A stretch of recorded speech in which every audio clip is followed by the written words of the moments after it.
You're listening to the After Dark podcast with NT Paranormal. Nothing normal about it. Hey everybody, we are back. Today is a true crime episode. So we have brought in our true crime expert who knows absolutely nothing about this case today. Hi! Buckle up, buckaroos. We're going to tell our true crime expert about this true crime that happened that also has a super duper haunted location. Supposedly. Tied to it. Supposedly, we totally watched the video last night. And oh yeah, Ghost Adventures. It was super, the only valid haunted ghost hunting resource. It is. Actually, there's a bunch of different groups that have done videos about it. It's just and Ghost Adventures. That one. It was the least boring. Okay. It was the one where they got to the point. Zach was like, I'm taking my shirt off. I'm going to fight this ghost. I got to oil up first. He uses holy oil to get all greased up. And his cross tattoo. Yeah, he just does that. He just needed an excuse to do it. He was going to do that There's anyway. something about his face that makes me angry. He's like, let's go down to this pool and Greco-Roman wrestle the serial killer ghost. Which turns out Herb would have really been into. Yeah. Like, oiled up Zach Bagans. So today we're talking about Herb Baumeister. I love his name. Baumeister. It's the combination. He's the Baumeister. He is the Baumeister. Oh. It's your quintessential 80s bad guy. Oh, like Brad? Like Brad, yeah. Or Chad. Or He's like, man, he's the Beermeister. This dude's the Baumeister. It sounds like Bowel. It does. It sounds like Baumeister, which but did he ever might have also strangle been anyone into. with their own bowels? I mean, that would have been kick-ass. Well, not for them, but... No, but another Herb did. Herbert Mullen. He didn't strangle them with their own bowels. He stabbed this woman to death, cut out her bowels, and then hung them from a tree. That's not close enough. Well, I know, but she wasn't found for like months later. That's gross. Yeah. That's gross. You know, he's the one I was telling you about that he had to keep killing in order to keep California from sliding into the ocean. He had problems. God, no shit. Always got a good point. Yeah, Zach Baggins has the best collection of affliction shirts of anybody I know. It's got all the stupid like graffiti design on it or whatever. It's what all the UFC wrestler dudes rep all the time. He just thinks he's so much cooler than he is. Well, he's got very humble upbringings. I mean, he was a DJ in Florida who got on Wheel of Fortune. He went to film school, didn't cut it, and he was like super skinny, super scrawny, and then he did... I liked him better when he was scrawny. And he did the Ghost Adventures documentary. That was the you first showed one. it to me. Yeah, and it's kind of, It's not... there's something about him it's a that student pisses film. me off now that looking at him when he made that did not piss me off. Yeah, well... I cannot not call him douchebagging because he gets on my nerves so much. I don't know anybody that doesn't call him that. But we were watching it last night, and Brad hit the pause button right when what's-his-face was... He had the stupidest look on his face, and Brad was like, I bet he was about to say dude. And we rewound it, and that's exactly what he was about to say. Also, like, kind Dude. of... I know we're taking, like, just a big old dump on Zach Baggins, but, like, apparently he's lately been involved in some beef, like Facebook beef, with the current owner of the Annabelle doll. What? Oh, yeah, because he touched it. Yeah. They're mad at him because... They told him not to. I've got the episode. He waited for him to walk away, and he's like, meh. It's really good because, okay, as much as that guy gets possessed just by walking by a story of a ghost, it's hilarious because they get the Annabelle doll to this location. They bring it in. The dude's wearing fucking oven mitts. And he's like, oh, okay, yeah, we're going to set it in this chair. Whatever you do, don't touch it. And you can just see the twinkle in his eye. I would have done it too. I can't He be goes mad. in there. He's asking this doll questions. Nothing's happening. And he looks around. He knows he's on camera. This is like the 10th season of the show. He knows they're going to see him. And he's like, honk. Like touches the doll's foot. And then like passes out. In it's the grandson Warren comes in, collects the doll, and just leaves. Just like... And then after that, no possession. He's just like, yeah, that doll was creepy. And that's like the end of the episode. Like, they just cut it off. I feel the demon juice in me. None of that stuff. He didn't get possessed this episode? He did not get... He just got really possessed fatigued. Like every episode. It's our new drinking game. Julie says, did he ever not annoy you? And Alwie says he's a bedazzled douchebag. He is. He is if a Ed Hardy shirt came to life. If an Ed Hardy shirt mated with like a bad tattoo artist that does like apartment tattoos. It's like if a piece of beef jerky. Oh, you mean like the one that's on my back? Yeah. Thank you. It's like if a piece of beef jerky sitting under the sofa at a frat house became sentient and started hunting ghosts. Bro.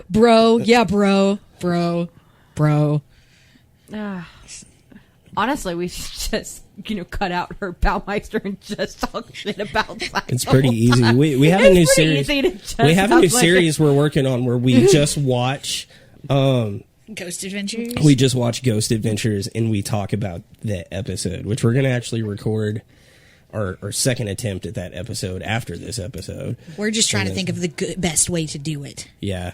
I think it was a good attempt the first time, but I think we got a better idea for the second run through. So, but today we are talking about Herb Baumeister. Baumeister. Herb or Herb? Herb. It depends what country you're in, I guess. It's Herb because there's a fucking H in it. Oh, he's also Herbie. He's Herbie Baumeister. It's just Basil Baumeister. Basil. No, Basil. It's an herb. Basil. Oh my God, that was a dad joke if I ever heard one. I'm sorry. It's happening. It's happening. Oh my God, it's happening. The daddening. Did you get bit by a dad in Home Depot? Perhaps. Perhaps. That's how it spreads. It's usually in the lumber aisle. As long as it's not Ghost Dad possessing you, because that's Bill Cosby, and he doesn't ask for consent first. You never saw the movie Ghost Dad? Yeah. Oh, okay. I loved that movie as a kid. Oh, stop that, please. Please. Just have that coming at you before he possesses you. You think he had to use NyQuil first? No, let me get up in there. Jesus Christ. No. Julie says one of these days we're going to get slammed for making fun of these people. Good. Oh, I already have. We got, there was that one event we were at, or whatever, where somebody knew somebody that knew somebody, and they're like, I'm telling. I was like, go for it. I'll tell them then the same thing I tell you now. Fuck off. It's funny. There was somebody who did we do an investigation for where Zach Baggins had blocked her because she was bitching about rosaries or something like that. Oh, it was Victoria at the A.W. Perry. Yeah. She used to like fan him or something, and she's actually Catholic, and she's like, hey, it's kind of offensive. Oh, I remember her telling me that story. Rosaries all the time. And he's like, you're blocked, bitch. Oh, my God. Yeah. And Christy's defending your dad joke. She says, thank you. They're excellent. I mean, they are. It's just, it's just funny to make fun of you for it. It's just... I hate all of you. So, true crime expert, what do you already know about the Herb Meister? The Herb Meister, Herbie. Oh my God, stop. I will kill you on this podcast. I know he isn't one of the loner types like the other Herb I was telling y'all about before the podcast. I would classify him as an organized serial killer. He had a family. He had a home. He had a wife. Now, whether or not they were happy is to be said. But, I think he was happy. Well, he didn't like chicks. Well, no, he was definitely gay. Yeah, well, he obviously had sex with her. Yeah. Because they had offspring. Oh, in my notes, it says the exact amount of times that they had sex. 6 or something? Yeah. It's fucking awesome. If you can count it, that's bad. Yeah, but that's pretty... If she was okay with that might have been a fine marriage. But yeah, and of course, but like, I mean, what was it, the 80s, the 70s, 80s? Like when, people just didn't F in the 80s? No, it's just you stuffed it down. You got married anyway, no matter if you were gay. Yeah, that's like, you couldn't be gay. Like, that was bad. Yeah, this lady is definitely a beard. So, but I would classify him in the same kind of category as I would like BTK. And the fact that like he was able to carry on and have a family and have a life separate. Are you ready to just have your mind blown at how wrong you are? Like this guy, I think you did a pretty good job at it. No, dude, every opportunity they could have been like, hey, that guy's going to murder a fuck ton of people. Also true. That could also be said about Dennis Rader. That could be said about freaking Jeffrey Dahmer. Yeah, every serial killer Dahmer literally had the dude escape, and the cops were like, "Here, let me bring this victim back to you." Every serial killer they're not exactly geniuses. So should I just go through who this guy is and let's talk about him, and then we'll talk about the location and how haunted it is, or should we maybe talk about his MO? Maybe start with who he is, his family life. Do the not serial killer stuff first. Do his MO, his killings, the results, and then the haunting last, I think. So, this is and if you guys want to follow along or you want to check it out later, this is a pretty good blog. It's called talkmurderwithme.com. It's a true crime blog, and this chick does all these case studies and blogs about it, but she does like a lot of in-depth stuff. It's a really good blog, and that's where I definitely have to check that out. Yeah, that's where I pulled up a lot of the information. I'm going to read a bunch of it verbatim. So, if you're listening, talkmurderwithme.com. I'm not plagiarizing. I'm totally giving you credit, but you wrote it better than I can say it. But we'll read through it, and we'll have some colorful commentary about what's going on here. But when Herb and Juliana Baumeister purchased Fox Hollow Farm in 1991, they felt as though they had struck gold. The home was majestic, 11,000 square foot, Tudor-style building sitting on 18 acres of lush green pastures. Located in Westfield, Indiana, it was about 20 miles north of Indianapolis, giving the young family privacy without being too far from the city. The haunted location, it's pretty famous. Like 4 or 5 groups have done it. It's Fox Hollow Farm, and it's huge. Yeah. It's a big mansion. Really pretty property. And the big thing about it was in the 90s, they suddenly just started finding skeletons on the property. And in a very short period of time, they recovered 11 full skeletons and could only identify 5 of them at the time, and it turned out to be missing persons in the area, and it was a big deal, and it escalated from there. And there are so many bones and bodies that have been disposed of on this property that since 1991 there have been like 27 bodies. Like, would you say they think like 47 in all? They think people, which would make him like one of the most prolific. Yeah, that would put him, I would think, second to the Green River Killer.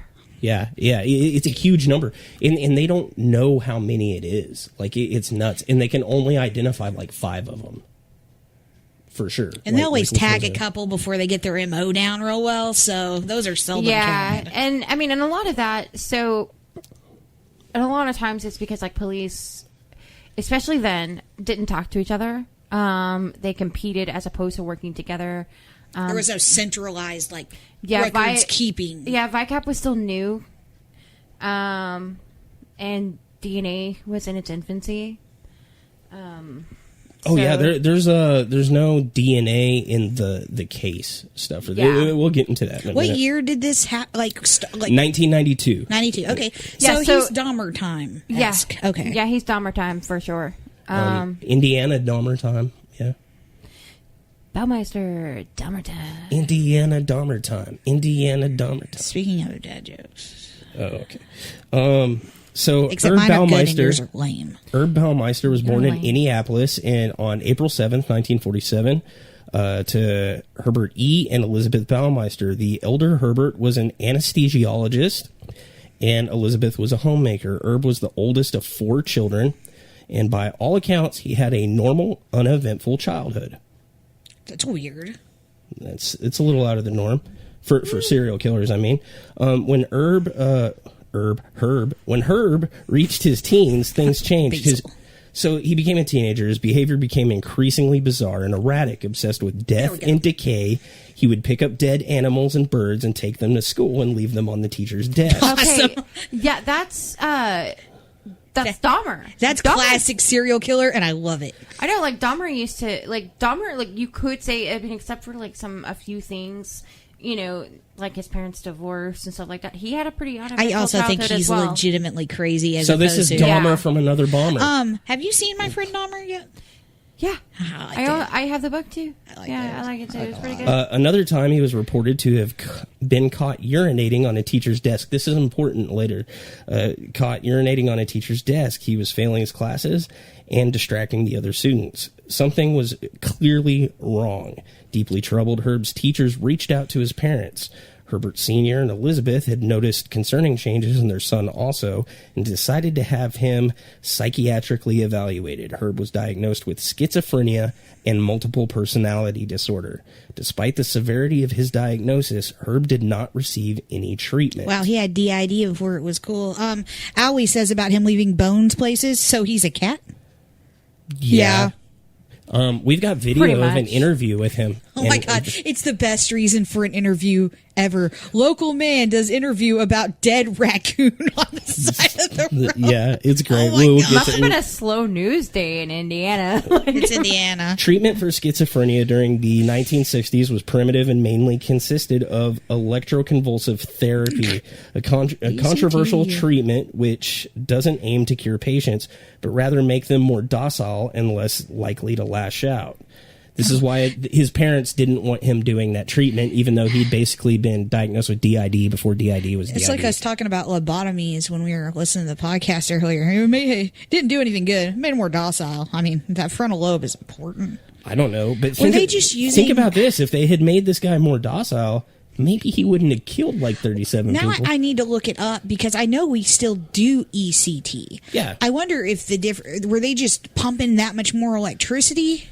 Well, from what I remember, I can't remember why I was researching it or looking it up. Because you're weird. But I remember like early ECT experiments, you know, they were just putting electrodes on your temples and just running 120 volts through your brain. But what we do now is we target specific lobes and certain voltages and stuff just to disrupt the neurons. And now they use general anesthesia too. Yeah. Like we still do...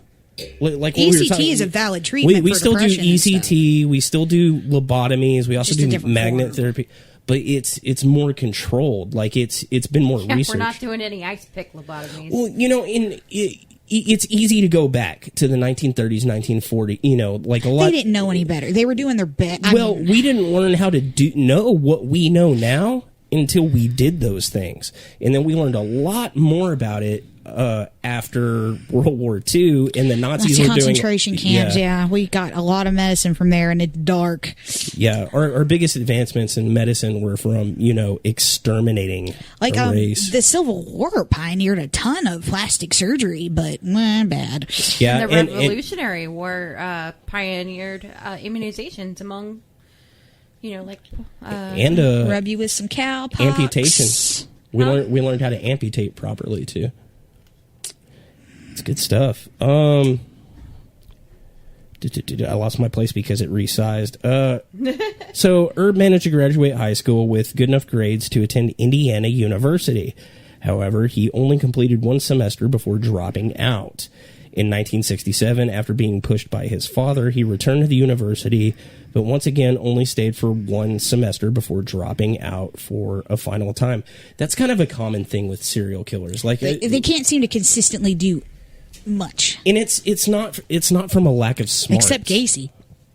Yeah, Gacy owned like KFCs, man. Like, didn't his wife's dad buy him for him? I mean, he helped him out, but he was able to function. Yeah, he was able to function, but like also, it's pretty common among serial killers to keep like pretty menial jobs. They can't. I mean, Dahmer in the Chocolate Factory.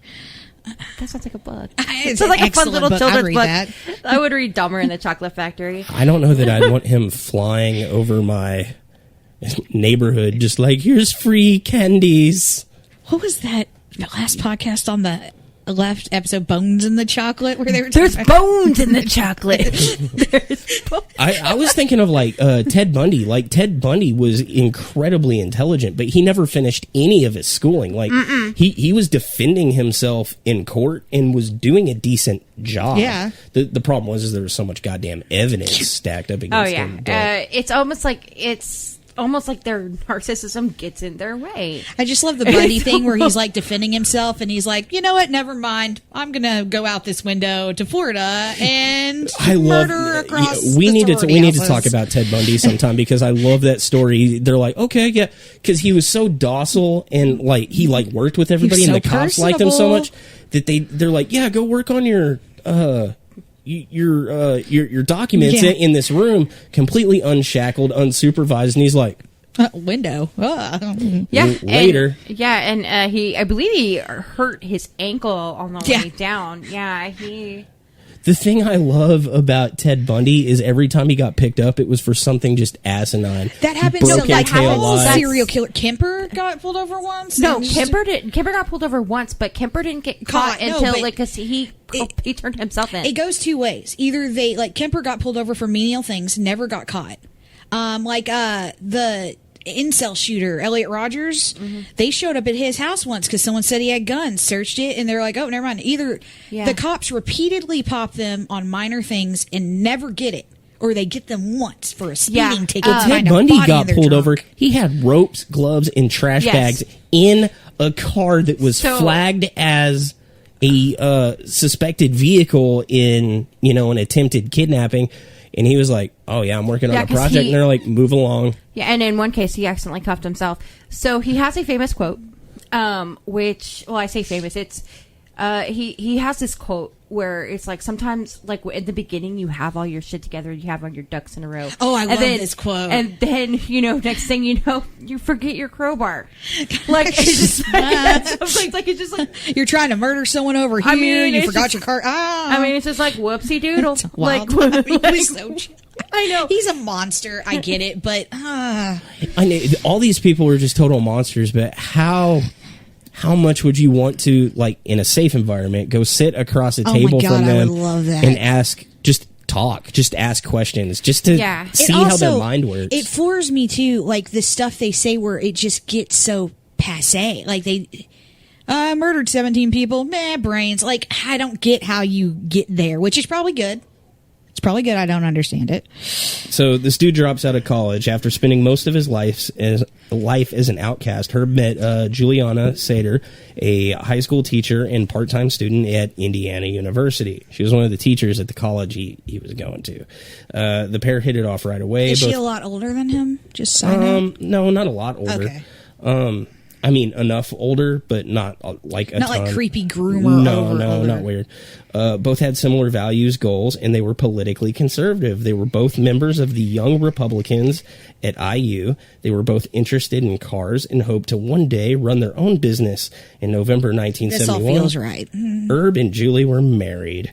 Herb continued to suffer with mental illness, but Julie stood loyal by his side through his darkest times. Maybe not his darkest times. Just 6 months after they were married, Herb's father had his son committed to a mental institution. It's unclear whether there was a specific incident which prompted him to do this. Nevertheless, Julie was not frazzled and waited the 2 months for her husband to come home. People are talking about how these people maintained having wives. Bundy, Gacy. And I've got to wonder... Prater was jerking off in his wife's clothes and she was walking in and she's just like, this is cool. But I've got to wonder, though, how much of this is them just being oblivious? A lot of it. And there's that guy that had 3 chicks in his basement. And his wife was just knitting like, yeah, sure, this cool. You sit there and wonder, but like how much do you really notice in a day? Like how much do you really notice about Brad? How much do I really notice about Zach? How much does he know about me? I don't know. I think with Steven, I'd notice if he was like going into the basement twice a day, like, and being weird about it. Not if he had a PlayStation down there. Yeah, you're right. That would completely just... I have always suspected that Brad is a serial killer, so... Should I not have said that on the podcast? Sorry to out you. This is a plea. I need help. But I think like the biggest red flag, at least in a few of these cases, especially like in cases like Jerome Brudos, and even in Gacy's case later on, because Gacy didn't just have one wife; he had two. One is a birthday clown. No wife. He had two wives. Two wives. Oh, I thought you said lives. Yeah, his first wife divorced him after his first stint in prison for sodomy. And duh. And then the second one divorced him after he was arrested. Well, for that's what murder. Christy just said. That's willfully ignoring very obvious red flags. If your husband has been to jail for sodomy, like, okay, now I can understand if like sodomy. There's a ridiculous sodomy law, like we used to have before but this one 2003. was specifically sodomy, like sodomizing a minor. See, that's when you're ignoring something. Like if, let's say it's pre-2003. She married him with the very obvious red flag that he had already been committed and diagnosed with multiple personality disorder. But that, like, are you going to eliminate everybody who's ever had a mental health care problem from your panatoire? But maybe if there's like a whole part of your house you're not allowed to go into. Or if they've been arrested for rape. Well, okay, but, you know, the 1930s to the 1960s, men always had a room called a sanctum. Like the women folk, the masturbatorium. Yeah, the masturbatorium. Women weren't allowed to go in there, and nobody thought shack. anything of it. But I mean, you know, where we go and watch our snuff films and smoke cigars and drink. I was brandy. just saying that, like pre-2003 in Texas, when the Lawrence v. Texas thing happened, sodomy was illegal here. You could go to jail for that. That's ridiculous. It is absolutely I ridiculous. would overlook something like that, but it's a 13-year-old. That's gross. Yeah. Don't marry that person. You're an idiot. I don't care. So no surprise to anybody, since he didn't complete college, married somebody else from the college that was just like I don't think she was a teacher at the college. I think she was a high school teacher who was going to college. So that's why there's not a big age discredit. She's not like a PhD teaching at the college. Herb's job prospects weren't great, given he never completed his university education, nor went to trade school. My job prospects too, man. His father, being a well-respected doctor. Okay, first off, he was an anesthesiologist. An anesthesiologist is a doctor. Yeah, you have to Not be a doctor. Yeah, a doctor. They full on go through school, do a residency. They're actually the most important person in the room. They fuck up, you dead. An esteemed member of the community. Yeah, he managed to help Herb land a new low-level job at the Indianapolis Star as a copy boy. Driven and hard-working, he threw himself wholeheartedly into his work. It wasn't long, however, before he began to get on his coworkers' nerves for being overbearing and irritating. And leaving dead bodies. I mean, was that a squirrel skull? Again, Herb, stop leaving dead squirrels on my desk. Well, here's some more red flags. He required constant praise from his higher-ups, and when he didn't get it, he became bitter and moody. Fed up, he quit and found a new job at the Bureau of Motor Vehicles. Herb carried over his strong work ethic and eventually became a program director. He was not well liked by his coworkers. However, he was known to be unpredictable and volatile. Unpredictable. I can't get that out of my head. Unpredictable. His coworkers. Podcast. His coworkers avoided him as best they could, viewing him as an oddball who made them feel uncomfortable and fearing his unexpected outbursts over small, insignificant things. In 1985, Herb was fired for urinating on a letter addressed to the governor of Indiana. Jesus Christ. At the time, Robert Orr. After being fired, Herb was arrested several times, once for his involvement in a hit-and-run accident while drinking and driving, and in 1986 he was charged with stealing his friend's car. Somehow, he managed to wriggle out of these charges and never serve any time in prison. I don't know what his deal is with urinating. A fetish? Maybe it's not a fetish because it's not sexually motivated. Well, and it's not also there's no consent.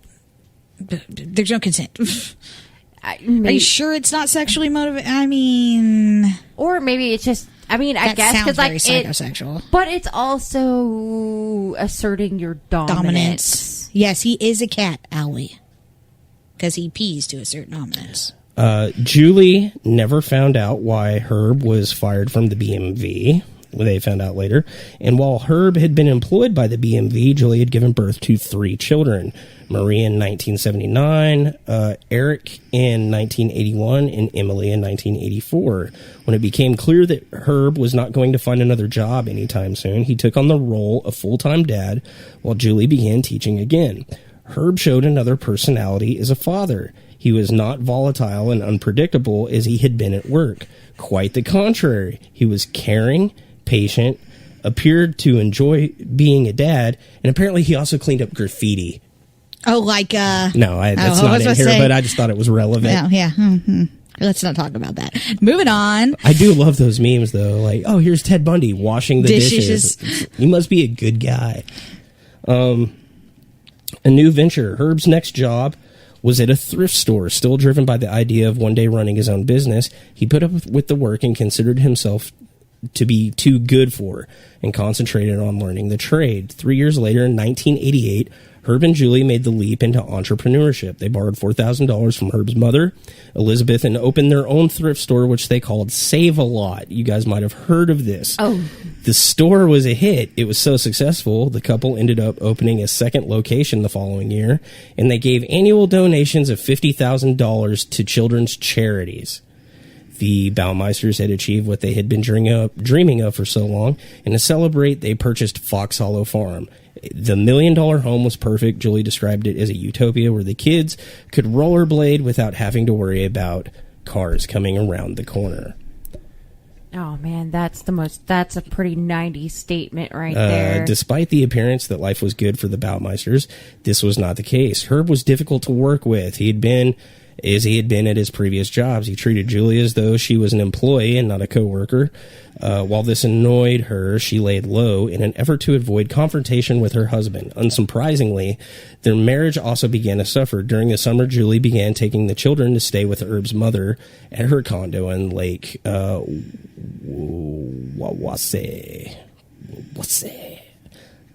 I don't think that's right. S-C-E Wawasee.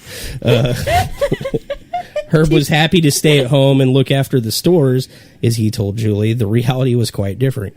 According to employees at Save-A-Lot stores, Herb became careless and neglectful of his duties. Half the time, he didn't even show up for work, and when he did, he was rude and unwelcoming.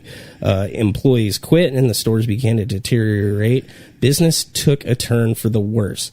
There's a reason for this, because every time the family was taking a vacation, Herb had found a brand new hobby. Oh, what could that be? So this goes on to talk about Herb Baumeister's other life. Everything in Herb Baumeister's life, it was falling apart.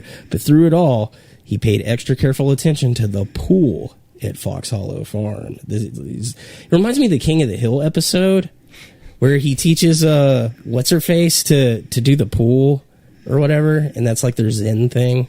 Apparently, he just spent a lot of attention on this pool. He made sure that to always keep the bar fully stocked and liked to position dress-up mannequins around the swimming pool to create the illusion of a fancy pool party. Because it was an indoor pool.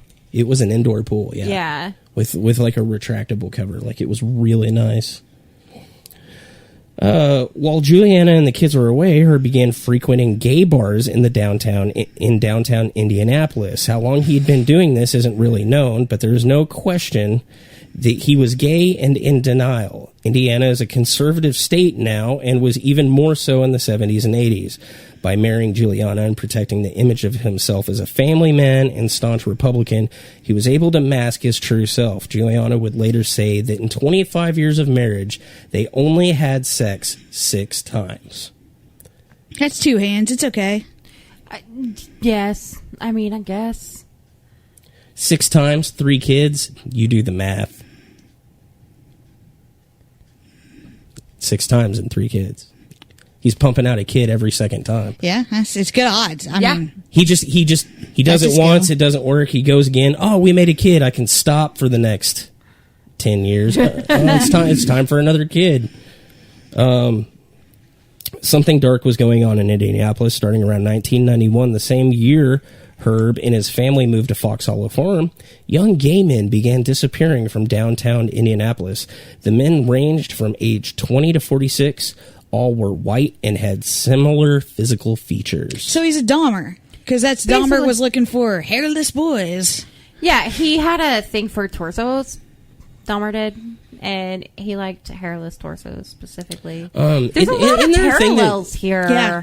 Serial killers typically go after people that look like them, right? They No. typically follow racial. Most murderers, most rapists typically follow racial lines.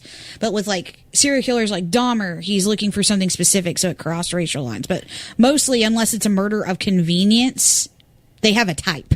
Yeah. And a lot of times that type is convenient victims, like at the time, gays and homeless. Yeah, And prostitutes.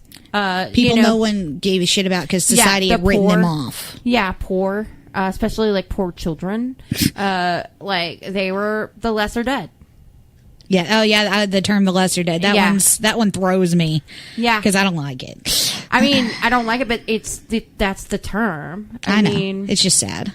it is very sad. So there's this investigator. His name is Vandergriff, Virgil Vandergriff. And in 1994, he was former police, but he was a private investigator. And he was hired by one of these missing people to try to find their son. The missing person's family to try to find their son. And he started getting into it. This started happening in 1994. And the guy's name was Alan Broussard. He was 28.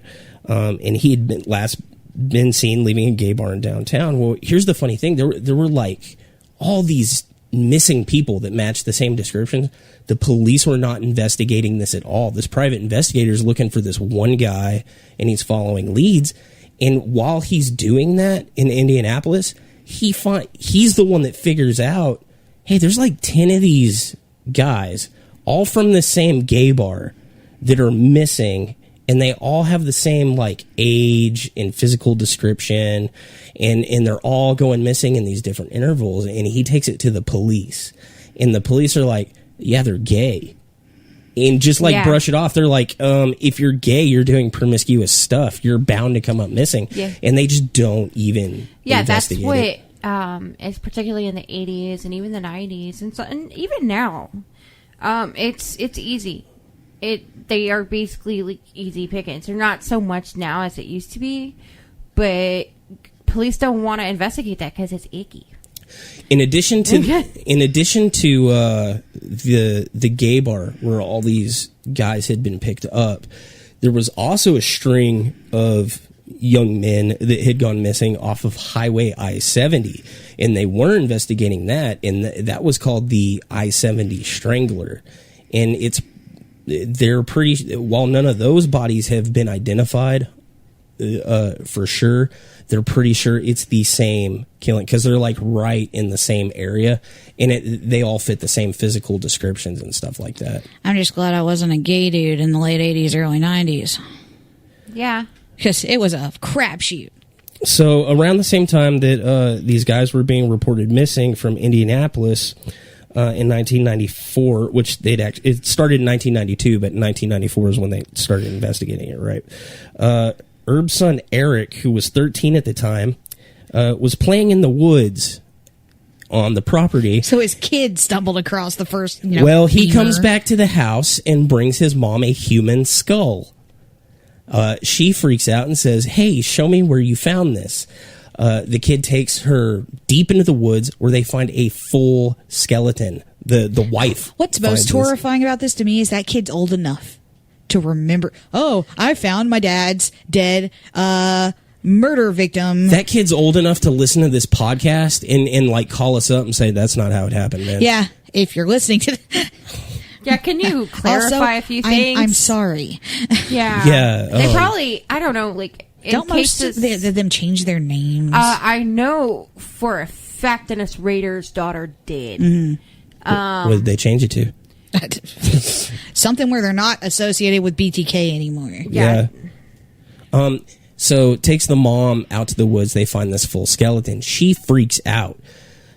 She goes to Herb to ask him about it. Why the fuck is there this skeleton on our property? And Like, It's a deformed deer. I don't know, honey. no. Rest your What is it about brain. serial killers? They can give you the dumbest explanation and somehow sell it. He says Confidence. He says it's one of those anatomical skeletons for teaching that used to be in my dad's office, and that's what it is. Don't worry about it. Fun fact: those used to be real people. Yeah. Well, but It wasn't a bad explanation. He never explains why it's out there. He's just like, that's what it is. And so she drops it. Yeah, But- why didn't she, maybe a few follow-up questions? Probably No. because she already knew. Yeah, she probably... Here's my thought. She had probably suspected something weird was going on because he had been acting erratic this whole Also, time. if she outs that she knows, she next. Yeah. what's he... Yeah, exactly. So she was probably like, And her kids, too. oh, okay, dear. And, we're going to go on vacation now. Bye, I do wonder how much of the stuff they do is them being scared. If you're Bundy's wife and you find out, what do you do? I mean, you report him to the cops and hope he doesn't make one of his slippery getaways. You're next. They usually only kill like one person they know, but So Vandergriff is following up this other lead with this guy named Roger Goodlet, who was friends with one of the other people that came up missing, and he starts talking to him. And this guy has had an encounter with Baumeister and survived. He said, I was picked up by a guy named Brian Smart, and described the car. what a lame pseudonym. I know, right? Brian Smart had approached him at the same bar that, like all the other. I think it was actually a couple of bars. I keep saying it's the same bar, but it's like the same group. Probably the two gay bars in town. Yeah, I mean, because it's But he'd been approached by Brian Smart, and the dude's like, "Hey, you want to come up to my boss's mansion?" What year was Stonewall? 68. Okay, because they were I still believe. raiding Or gay no. clubs in the South, like into the late 90s. I was Well- just curious because Well, even when Rainbow Lounge was built, I know. I was just curious because that made it so much easier to pick up. Like, you got to be on the download. I mean, yeah, you got to be on the DL, bro. But I think it was 68. sorry, I interrupted. So anyway, I'm not positive. This Brian Smart, he was hunting through the law of averages, right? So it's real weird that he had a particular type that always came up missing, because apparently this Brian Smart guy just approached everybody at these bars and was like, "Hey, do you want to go back to? I'm staying at my boss's mansion while we're doing some kind of construction work. You want to come back and have some fun? We'll do some cocaine." Do some cocaine about it. We'll bang it out. Yeah. I mean, that's a very 80s. And like 9 times out of 10, people told him no. But through the law of averages, eventually somebody's going to go, "Yeah, sure, let's go do some cocaine about it. I'll totally let you blow cocaine up my butt." And this dude did. He was like, "Okay, let's go back." And all he remembered is that the place was called Fox something. It ended up being Fox Hollow Farm, right? Drives him up there. They go to the pool. The dude's like, "This is kind of weird," because he's got all these mannequins having a party around the pool. I would be done. They get naked. Yeah, they you do lost some me at cocaine. mannequins. They get in the pool. And like halfway through all this, all of a sudden, this Brian Smart dude's like, "Hey, What do you think about erotic asphyxiation? yeah." He's just like, "You ever let somebody strangle you while they're, Thanks for that getting it?" motion there. And the dude's like, "No." He's like, "You want to try?" But they're on blow, so the That's dude's like like, "Sure." Casey and the rope trick. It really is. Well, it's like that's how he got you. That's how he got you. Yep. And then he killed you. Well, anyway, so Murder. So they're doing something, Murder. and it's going normal at first. The guy's like, "Yeah, he's choking me," but People do that. That's the thing. he's like, I had cocaine. I don't even feel it. Cocaine's a hell In of a fact, drug. I think in the dude's story, he's like, "Man, I'm not even gay. The dude had cocaine." Like, I think that's part of the story. So he's Tiger King. yeah. You're not Yeah. gay, but I got a lot of meth. So he's being strangled with the pool hose for the the little Yeah, the pool see, Roomba. The vacuum? that's one thing I did know was about the pool hose about him. all them pool hose. I know about them pool hose. Allie does know a lot about hose. I do. She's a hose expert. I am a hose expert. Anyway, he starts choking him a little too much. The dude's like starting to black out, and apparently punches him in the face. As you do. Gets away, runs out of the house, butt-ass naked, holding his clothes or whatever, and just like runs off into the wilderness and somehow gets the fuck away and lives. I mean, and tells nobody. It would feel weird to be that guy now. I mean, it would, right? But like, that's also he's very, on the Ghost very Adventures Dahmer-esque. episode. They interview him. Yeah. He talks about it. He's like, "Oh yeah, this is what was going on."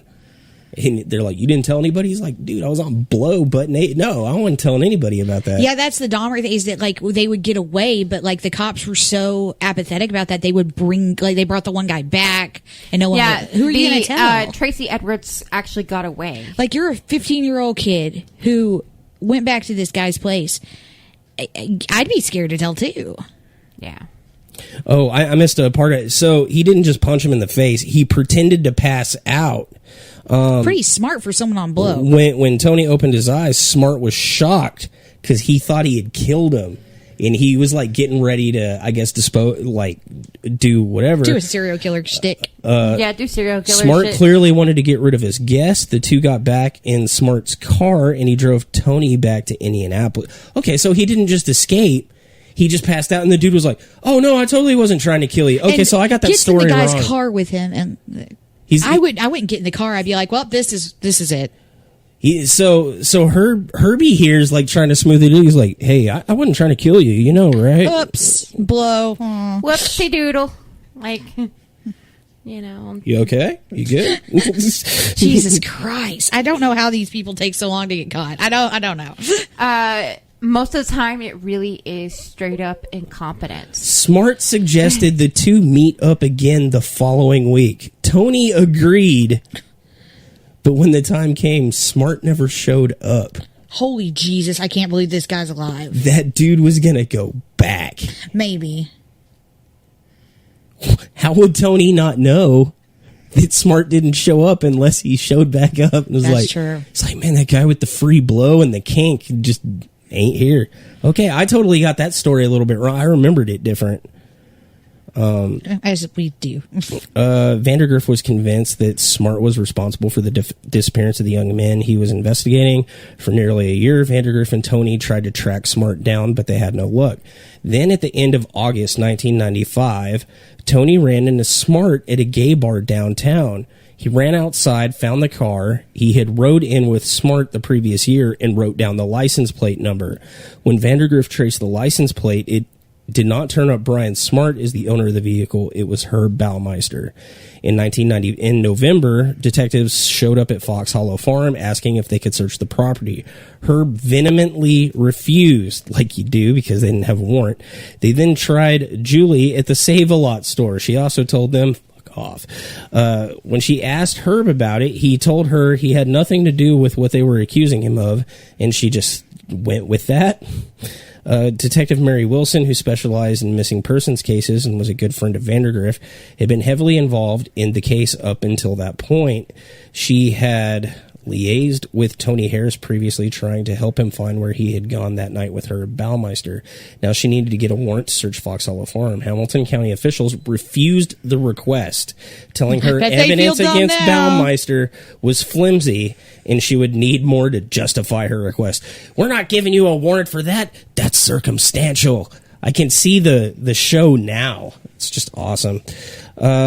At a loss of what to do, Detective Wilson left with no choice but to let it lie for a while. Then in 1996, Julie Baumeister appeared at her office. Julie told the detective about how her husband, Herb, was basically having a nervous breakdown.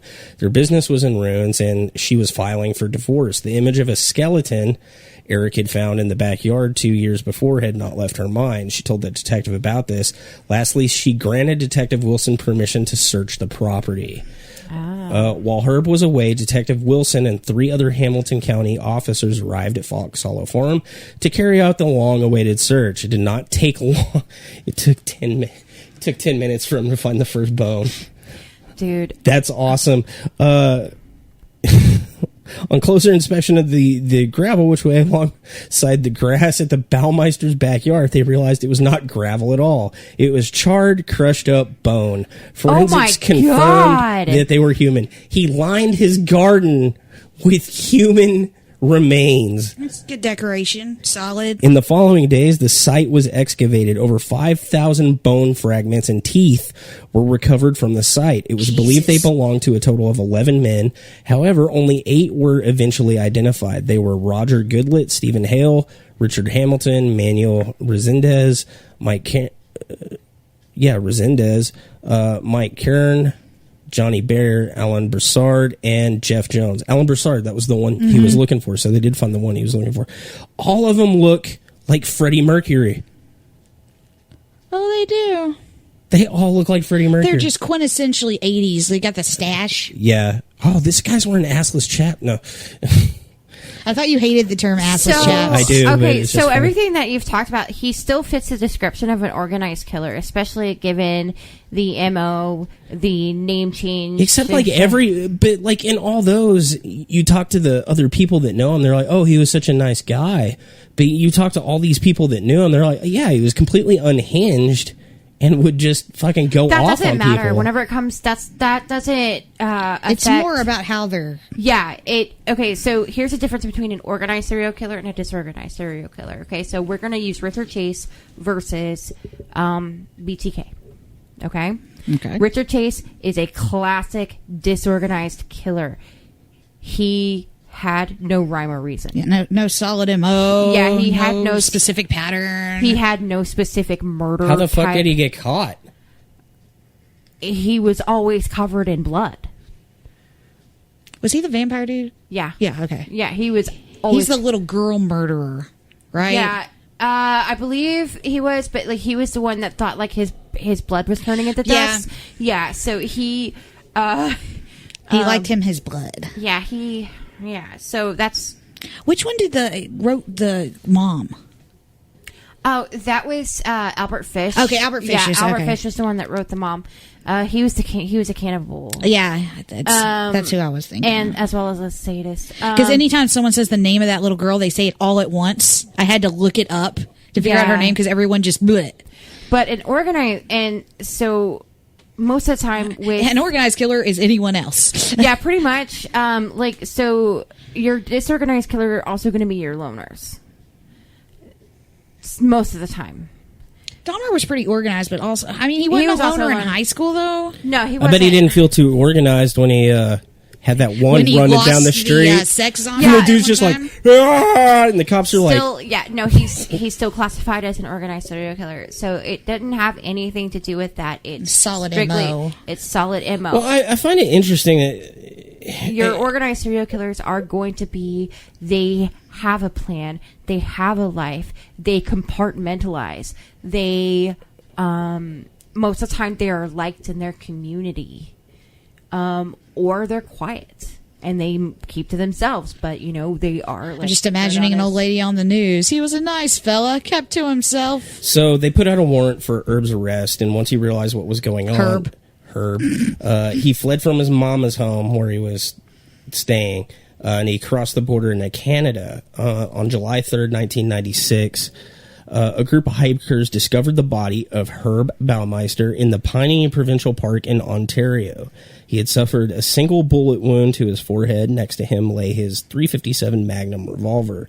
A suicide note was also recovered in the scene. In the note, Herb cited his failed business, the impending bankruptcy, and the upcoming divorce as his reasons for taking his life. But not the serial killings. He made no mention of the young men whose remains were discovered in the backyard, the charges against him, or anything else. Just completely ignored all that. Further investigation into Baumeister's secret life resulted in further disturbing revelations. Between 1980 and 1990, the bodies of 9 young gay men had been discovered dumped along Interstate 70 between Indianapolis and Columbus, Ohio. These men shared similar characteristics in terms of age and looks to the men whose remains were discovered in Baumeister's yard. They had all been strangled to death. So he liked the strangling. Mm-hmm. That was his thing. So yeah, that came to an abrupt end. They never. So all this is technically allegedly. Allegedly. He was never convicted. Allegedly. That is true. And you're innocent until proven guilty. Most of the time. Unless your name is the Baumeister. And then they just all know you did it. See, why would you go by Brian Smart when you could be like, hey, man, what's up? Hey, you want to come back to my place? Do some blow? You want to do some blow with the Baumeister? God damn. I mean, Baumeister is someone you do blow with. Yeah. Like, but yeah. I feel like he wears a stupid hat. With the beers in it. The beer hat. I was thinking like... And it claps. I was thinking like Jackie Daytona. I don't know who that is. What We Do in the Shadows? I've never seen What We Do in the Shadows.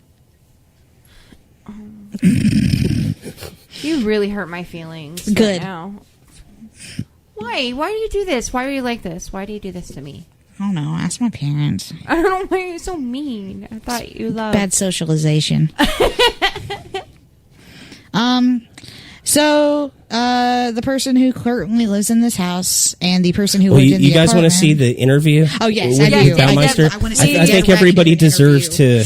to see. I want to see the Baumeister. All right, let me. First, I got to. Holy crap! Okay, I got to go to display here first. Bam, bring that up, and then turn on the audio for it, and then we'll let this magic happen. The Indiana Department of Transportation maintains over 11,000 miles of roadway, and we paint those miles of roadway each year, and this is just an isolated incident that happened. The drive-by striping, whatever. Herb Baumeister of Carmel saw it all. I said to my son, they're gonna hit that raccoon with the spray gun, and sure enough, they just striped right over its face and neck. Didn't even move it, no effort to, get it out of the way. Oh, yeah, you I didn't care. have a Polaroid with me, so I took a shot at the thing. A raccoon, which met its demise on the yellow line, became one with the paint. Now it's The raccoon has since been removed.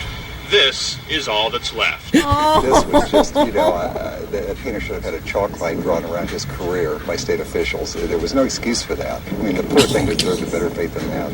So The fucking just what is audacity. the explanation for this? The audacity For of that, this we went to the bitch. state Herb highway department Baumeister, itself. creator of The the Indiana first Department of meme. Transportation feels like this is a Herb Baumeister, the first Karen. But he's like, oh, the poor raccoon. I can't believe they murdered it. Oh, my God, dude. Oh, my God. I bet he killed The it. I bet raccoon he... was already dead. He was like, man, it's a desecration of that corpse. That's horrible. If it was me, I would burn bury it. it out I would the bury woods. it nicely into my backyard. Yeah, I'd burn it and Shallow use it to grave. line my garden. If it's a raccoon skull, I leave it on the desk of the person at work I don't like, He looks like you do. Alfred E. Newman from Mad Magazine, and he just reeks of serial killer. How could you not know that that's the guy killing everybody in your town? You'd be the first person I'd pick. I'd be like, it was that guy that was bitching about the raccoon on the 5 o'clock news. Case closed. Let's go, Columbo. I don't know, man. That's wild. That's a wild interview. That's a good time. That's like that. What was it that Smash guy? They auto-tuned him at some point, and turns out he also killed a couple of people after that. He was like this roving homeless kid, and he did like an interview, like where like he saved somebody. And I'll pull it up after this show. That sounds unfortunate for like the person that did that, because they probably just took like a random clip and they're like, this will be funny, and it turns out that guy's been slaughtering people for years, and that guy's like, oh crap. I'm famous now. Oh, no. And not in the good way. Ugh. Just like, it's so crazy that that's what the interview, like, I expected something else, but it's about a dead raccoon. That is not only just dumb, but it's just, I can just see this asshole feels driving down the very road on message. with his kid, and he's wearing a suit and tie and all that crap, even though he's a fucking stock boy at the And He's he a has copy like, boy. and he has like the Seaver hair. You know what I'm talking Yeah, about? he has, like, that hair. Yeah. and he's just driving down the road. He's like, hey, Eric, look, they're going to hit that raccoon with that paint. What do you think we should do? Let's watch. And then they do it. He's like, Well, thank God I have this Polaroid that I keep in the car. Definitely not for taking pictures of myself wearing your mom's clothes. Yeah. Just stay in the car. The boys that I'm I going to murdered. do something about this.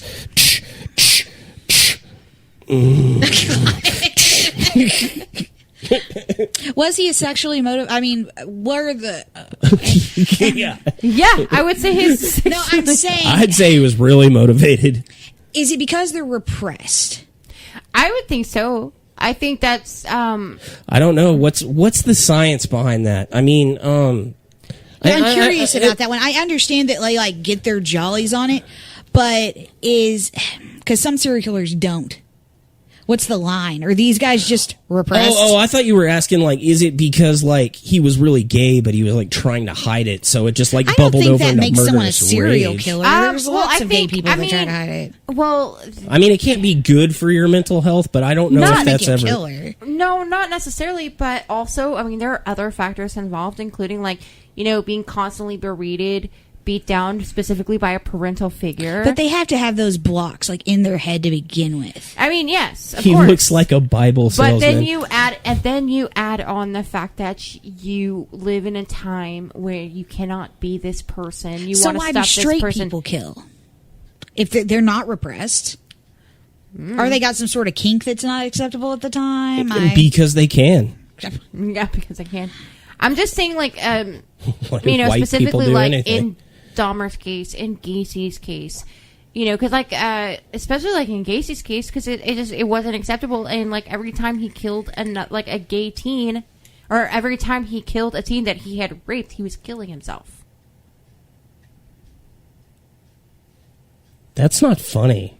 No, it's not. This is supposed to be a lighthearted podcast, and you just... No, it's usually not they funny. specifically kill someone who looks like someone else because that's the person they want to murder. Well, It's Kemper usually kept their killing mom. his mom. Yeah. Yeah, And, like Edmund Kemper. And then eventually they kill the person Yeah, like and shove their vocal cords down the sink into the disposal. That Yeah. shut that bitch Yeah, I up. guess he said she wouldn't shut up. Yeah.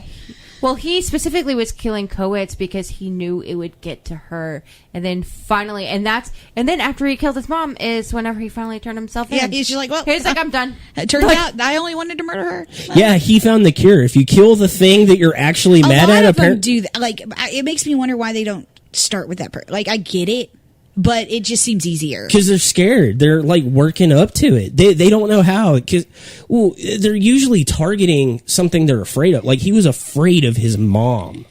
She sounded scary. I can't say I wouldn't have killed her. She was not a nice person. Not an excuse, just... I think I should rephrase that just in case the cops ever roll this back. It's like Brad Rogers was Run, Julie. Run. and then somebody's playing this podcast on their podcast. Listen to what this asshole said. Well, Yeah. they're cutting this out, so it doesn't matter. You're already screwed. Yeah, no. Yeah, just sound bites. You sound are bites, already sound out bites. of context, Luckily, bro. no one cares. Yeah. Oh, and that's why I killed the world. Oh man. So yeah, the property is like insanely haunted, Supposedly. according to a ton Allegedly. of people. Allegedly, Not allegedly like he was a serial killer. Allegedly like, no, it's not. allegedly, like they never caught a ghost anywhere ever. And the thing that bothers me about it is what a sad thing to believe that if you're horribly murdered in life That's where you stay. and you have to that's your afterlife. What a horrible that was a thing good to point you believe. brought up last night that I never thought of. Is most people are like, oh, ghosts are the tortured spirits that are left here after something horrible happened. So you believe if you got the worst hand in the world Yeah. in life, You you're get just punished in death. You're Unless- just stuck here. Unless that theory is correct about like that other dimension that runs parallel to ours, but it's running backwards. So if there's like a dip in that one particular area, it's not that the ghost, quote unquote, is living that particular moment over It's and over that again. it's happening over and over Yeah, and over. it's happening over and over again because it's happening for the first time in the other dimension. Backwards, yeah. at least then they don't and remember we're it, just though. crossing it. We just see it at different points because we're seeing it at different points in its timeline because it's going backwards. At least in that case, they wouldn't remember it Man, I because really it's going like that theory. That's backwards. good. I've thought of something kind of like But that, and I couldn't word You it. can think edibles for that one. But they thought that they have to like remember that and re-experience that, and like I don't believe in an afterlife. But if I did and I believed in that one, I would be so depressed. It's sad. Yeah. But I really, truly think that there is something to that other dimension. And then the fact that, like, that's why people are like, oh, they're recreating the past. It's like, no, it's because that past is actually happening in real time on the other side. Right. Well, I just recently wrote an article about time manipulation and time travel, and I kind of touch on that a little bit. And you need to go back and edit it. Shut up. I can't fucking spell, and I don't have a real editor. And it autocorrects to the worst thing possible. In a lot of cases, it autocorrected it to two different words that made sense. Yeah, a lot of times I wrote it right, and it was like, no, that's stupid. Julie says, yes, but doesn't it have some apartment on the property that is haunted? Supposedly, yes. There's a guy that lived in the apartment. Guy named Joe lives above the garage. And he was like, it's haunted. I'm out. Yeah. Peace. Well, okay, so there's the owners of the property. They've seen some stuff, but they knew what had happened on the property. Like it was pretty sincere. They were like, this is oddly cheap. Oh, I'll take all the bones in the backyard. Well, they were trying to distance themselves. The guy that lived above the garage, they were renting that like little loft area too. He didn't know. He was from like out of town. He didn't know anything about anything. And I actually believe that guy, like his account of stuff, because the stuff he says is like oddly specific and like makes no sense to a ghost story like at all. It's just like, what? Why would you make that up? It's like weird. And it crosses over with like some other accounts. What were you saying? Oh, Christy's talking about the Mandela effect. Yeah, and I was responding to Christy the Tinkerbell thing last night. Oh my God, yes. Tinkerbell? Side rant. There's everybody remembers this Disney beginning where Tinkerbell uses her wand and draws the castle. Yeah. And dots the eye. Please don't tell me that didn't happen. And sometimes her wand doesn't work, so she like shakes it and does it. Yeah. Does not exist. No. Never happened. No, that fucking happened. No. I've never. It has to be okay. Except I googled it, and they played all the beginnings for all Disney movies ever, and I was like, I'm going to find it. No, it was on the Wonderful World of Disney. Okay, it wasn't on Disney movies. It was on the TV specials. I swear to God. Okay, no, it's okay, Allie. Because it goes. No, it's because we're living in a hell. I'm going to link up the Tinkerbell one real quick so Christy can see it. No, we're living in a hell dimension. It's 2020 it had to and you know what? Wonderful World of Disney might be one of them, but I've seen it before. But we only owned about 10 Disney movies on VHS, so I gotta narrow it down to what they were. And there's only like 4 or 5 of them that I would watch. It had to be either on 101 Dalmatians, The Little Mermaid, The Rescuers Down Under. But I swear to God, I think it was on the Wonderful World of Disney. Wonderful World of Disney is one I watched, and so was Fantasia. Yeah, because the Wonderful World of Disney was like when they would have like Disney movies made for TV, like the Brandy Cinderella, or like whenever they remade Freaky Friday for television, or something like that. That's when they would do it. I swear to God. Well, I'm going to link her the BuzzFeed article it's in, just because that's where I read it going through, and it's got a bunch of them. You got to get down pretty far. Well, we're paranormal investigators. We're going to get to the bottom of this before the night is out. Because that's a thing. It's a blue screen, and she goes, bam, and the castle like melts down, right? Like it unreveals, and then she goes, ding, and it's the background music is When You Wish Upon a Star. Yeah, it's like which is always what it's been. Yeah. I don't think my link's working. And sometimes she would go. Yeah, apparently that didn't happen. I tried to post it twice. I don't think it worked. I don't know. I'll post it on the group after the fact if it didn't work. It posted. Look, 15 Mandela effects. Oh, okay. Yeah. It says it didn't on my phone. Yeah, you've posted it twice now. Well, I can't delete comments. Could you not spam our page? I can't delete comments. Trollinopolis. Delete the second one, you jackass. I just did. Thank you. God, I hate you. Man, You're going in my backyard. Ooh. Okay, so it's a huge property. A bunch of paranormal investigators have been there and made shows about it. They're all incredibly boring. The best one is Ghost Adventures. I just like that the family that lives there is still finding bones. They're just like, to this day, Wednesday found a finger bone, and there's some of it they can't talk about because every time. So there's this funny side story I found out eventually. So they have found so many bones on that. Like when you find human remains on your property, you contact the cops. The FBI well, eventually, at least the cops, and they tell you you have to contact the FBI because it's a federal thing. They have found so many remains on the property that the FBI is like, yeah, just stop calling. Just quit. It's a closed case. Just stop. So what are they supposed to do with this remains? Like, are they never going to be keep them? But they what just about their families, though? They don't know who they are. They can't identify them. They don't have DNA samples from the people that are missing to match it up to them. That's sad. And Unless like in a it's lot of teeth cases, and I don't dental think they were even reported. Like you said, less are dead. But if no one's claiming it, I'm keeping it. I would do my best to figure it out. You ask, what do? They let strange groups of people wander around their property going, Herb, are you here? Herb, talk to me. Choke me out. Blow up my ass. Are you Alan? Oh, take me to where you were buried. I don't know. I would really like. I don't know. Like, I want to go there. I don't necessarily want to do like a hunt there, but I just like to go there. I just want to go there. The place is for sale. I want to own it. I like that the Gacy. When did that come up for sale? Was that like last year that the Gacy house came up for sale? Yeah, it was last year. Lizzie Borden's house is for sale too. I looked it up. Well, they had to rebuild it completely because he buried all the people under the house. Well, because they had to take it apart in order to get all the bodies out. So it snailed real bad too. Yeah, so they rebuilt it. It's a really nice looking home. And like whenever I found it on Google Earth, I guess I took a picture of it around Halloween time, and it was really cute. Like the family that I was like, oh. It was like cutely decorated for Halloween. 26 bodies were under your floorboards. How does that feel? 27. 27. Fuck you. That was so close. So some of the paranormal things that have happened there is the owners, the wife.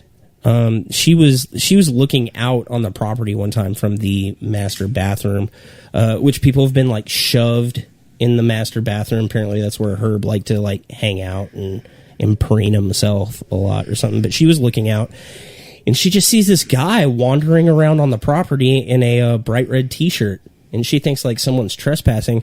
And as she's watching him, the dude just walks into a tree, and she's like, "That's kind of weird." And then she's like while she's looking at it, she realizes like the dude had no legs. It was just a floating torso. Christy says she would not live there. Can you imagine the negative energy? I'd live there. Oh my God, what were we talking about? Energy earlier? And I said vibe, and you don't like vibe.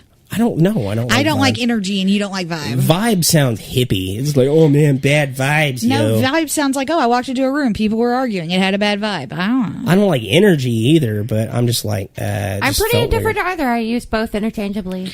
But you got to imagine the place would, like, if you knew the history, would have a feel about it. But what if you didn't know the history? Would it still have that feel? Probably not. Yeah, it's because it's completely psychological. Well, that would be a great but case. That's still, I mean, that would be one of those things that like we should definitely would be great for our experiments that we usually do, where like half of us know the story and the other half don't. Well, it's easy to just lie. I used to do that with people that came over to my house. I'd tell this group of people that someone died there. Yeah, and you can do it both ways. People can not know anything happened, and then you can tell them something happened when nothing did. Well, I used to, like, I'd have people over and I'd tell this group of people, oh, someone died here, and I wouldn't tell the other people, and inevitably the people who I said someone died there would see something. But it doesn't matter if it's psychological. It's still, like, valid. I mean, there were bad vibes here the other night. We were just talking about it, and nothing bad's ever happened here. Or shadow visitors showed up in my bathroom I'm not again. fucking talking about it. So this happened to me Tuesday. I forgot to tell him about it the other day, and I was telling him about it last night when we were hanging out. And so the medication I'm on kind of messes with my sleep cycle a little bit. Like I wake up more often during the night. He punches me in the face a lot. Yeah, it's kind of weird. Like I'll jerk myself awake. Well, last night I was another soundbite. So like I'm laying on my side, and of course I'm facing like towards my bathroom. And if you've never been to my house, like from the bed, you're looking directly into the bathroom if you're laying on your right side. Which I keep a Thor nightlight in there to protect me at night. And we've often seen like a shadowy figure hanging out in there. What had happened is I have, if you don't watch the show, I have sleep paralysis like fairly often. It comes in bouts. And one of my sleep paralysis episodes was that I was laying on my back on this. I think I just had surgery and I was staying over here. Yeah, you were. And I was laying on my back closest to the bathroom, and in my sleep paralysis, you, like a shadow, you was sitting on my chest, and you were holding my face, like with your hand pressed against my cheek. Yeah, making you look into so the bathroom. that I couldn't look away, and it was like short, like Ted came up to the counter. But it's weird, the sleep paralysis episode, because I could also see you. Right. Like in real life. I knew what it was, but that thing in the bathroom was, it was just like creepy. Wasn't the thing ghost- at your mom's house really short when it was looking out the window? Remember the face? I do. Was it about the same height as that? Yeah. So anyway, Tuesday. I'm not sleeping over here ever again. Tuesday, I think you're bringing it over here. Tuesday. I've been accused of that on multiple occasions. It's like midnight or something, and I just kind of jerk awake for a minute, and I open my eyes, and I'm already laying facing it, but I'm looking into the bathroom, and I don't even think anything of it, but I notice like a child size shadow just like in my bathroom, but in my head for some reason I go, oh, it's just a towel hanging there. Like there's I hate nothing it to when hang you it. do that. Like when I saw that shadow at Kyle, and I was like, "That's just my shadow." Shit, the light source is in front Right. of me. So- oh no! Or like when we saw Other Brad. Other Brad. Yeah. Yeah. So in my, for whatever reason, in that like 3 what is it with seconds, shadow Brads? I don't know. For whatever reason, in that 3 seconds, I just go, it's a towel. I don't know why. And then it grabbed your arm. And then no, hold on. And then I close my eyes and I start to like doze back off. But I'm thinking about it, I'm like, wait a minute. Shouldn't be a towel. That's in the middle of my bathroom. What's going on? I'm like, that's scary. And I keep my eyes closed, and I don't want to even think about it. If you open them, it makes it real. Just keep them closed. No, I was afraid if I opened my eyes again, it would be in my face. Oh, I hate that feeling. I hate that. That's what I thought was going to happen. And I was like, oh, I'm not going to open my eyes because that's going to happen. And while I'm sitting there, all of a sudden I just hear a in the bathroom. So probably a shower, but still, could you imagine? Yeah, and I would have jumped out of my skin. Oh, no, I locked up. I totally froze. I was just sitting there. I was like, oh, no, that sucks. Okay, that's probably just a sound. It's just a towel, and it's a sound, and I'm sitting Professional ghost hunter. I was thinking about telling Google to turn on the lights and getting the fuck out of bed, but I was like, nah, it's just a sound. And I sit there for like another 2 seconds, and then I feel something like brush on my arm in bed, and I immediately sit up and I'm like, hey Google, turn the lights on.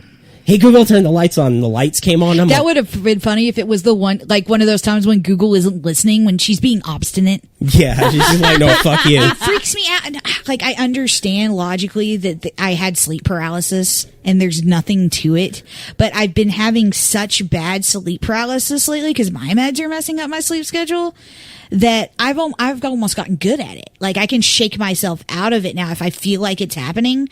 But now I make him shut the bathroom door when he goes anywhere because I don't want to. No. I don't know. I ended up opening my bedroom door and sleeping with my bedroom door open that night. But sleep paralysis is like a bad trip. If you think it's going to happen and you're going to see something scary, you will. Well, I guess, like, and I keep wondering, like, I never really had incidents like that, but I also slept with my face the other direction. Because I don't like having my back to open spaces, so I usually slept with, like, my face facing that back wall. See, I do the opposite because I don't like to not be seen. I for some reason, I think if I turn around, that's when it appears. I don't know. I have no logic on this. Because it's behind you. It's like when you're walking through a forest. If you look back, you can't stop looking back. That's like how I like sleeping with my closet door open. Because it makes me feel better. I hate it. because like you're either one way or the other. I don't have a closet door, and it freaks me the hell out. You can hang like a thing like I did in the kids' rooms. I'm going to. I just Emilio made a good point. More of the stone tape theory and the tragic incidents. It's not the actual spirit, just the emotional and energetic imprint on the location that replays. The problem is the guy that in Ghost Adventures is like super religious and like believes these souls are trapped. Yeah, and that's just sad to me. Like the stone tape, whatever. That's what we were talking about was the belief that you think that's sad. Yeah, it is. It's.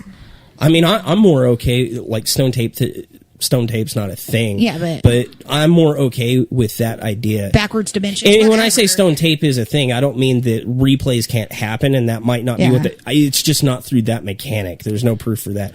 I like Allie's explanation.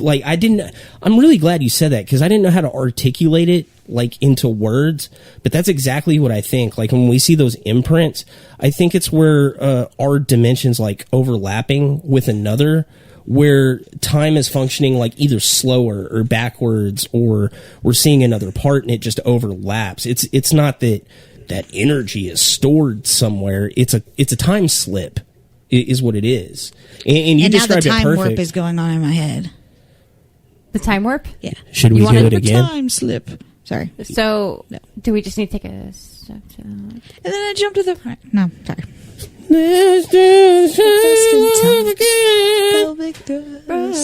It'll drive you insane. I still have a video of Caitlin doing that from when she was like 4. Oh, God. That's so awesome. Anyway... your house is haunted. We gotta do a ghost hunt here. You used to not want to let us because you were afraid we'd find something. When we first started, I always recommended people don't. And you know what? If you're starting out ghost hunting, I still recommend that. Don't ghost hunt your own house. That's a bad idea. You don't want to find something because then you have to live there. Well, especially if you're starting out, because you're naturally going to come to a non-conclusion and go, it's a ghost. Mm. Now that we're more experienced, even if we found something, it wouldn't. Well, we'd either debunk it, or if we couldn't, I'd still feel okay about it because nothing has happened so far. It's just it's an experience thing. So just never start at your own house. I think that's bad. Even though my house is the first place we did. Instead, we started at your house. That's what we did. Yeah, it's okay. Don't start at my house. That's my. Always says I walk outside for 30 seconds and come back to singing. It's the time warp. We're doing the time warp. Join in or get out. Yeah. So come down to the slab. So anyway, this chick sees a legless red shirt walking into a tree. That was a really long side adventure. Yeah, I love quest. Side adventures. That's where my How much brain experience did we get for that side quest? -30. We went back a level. I'm going to need you to go from level 4 to level 3, please. Remove your skill points. What you said did not resemble an answer at all. In fact, we're all dumber for having heard it. Thanks, I award you Madison. negative points. And may God have mercy on your soul. soul. Thank you, Billy Madison. Yeah. Oh, God, I love Billy Madison. Okay, so footless ghosts. Footloose ghost. Footless. Loose. Footloose. He doesn't Take off your dance. Sunday That's how you know. shoes, which he doesn't have because he has no legs. Lieutenant Dan, Dan. I got no legs. Lieutenant Dan, you ain't got no legs. So Lieutenant Dan is wandering around the woods. Except for from the waist down. This ghost is legless. About investigating your own home, do you think the act of investigating invites things? I do not. I think it makes your imagination run nuts. Wild. Yeah, absolutely. Well, you know, I maintain this a lot of times when we're at events and stuff and people are talking about like investigations. And it's like what we told that one residential thing. If you go looking for demons, you're going to find demons. If you go looking for ghosts, you're going to find ghosts. In the case of us doing my house, it actually helped because my kids were scared of the upstairs. And I asked them, if we do a ghost hunt and find nothing, will you chill out? You're going to hate me for this, but so when we first did that like little investigation, we left the camera going or whatever. Yeah. And the dog opened the back door.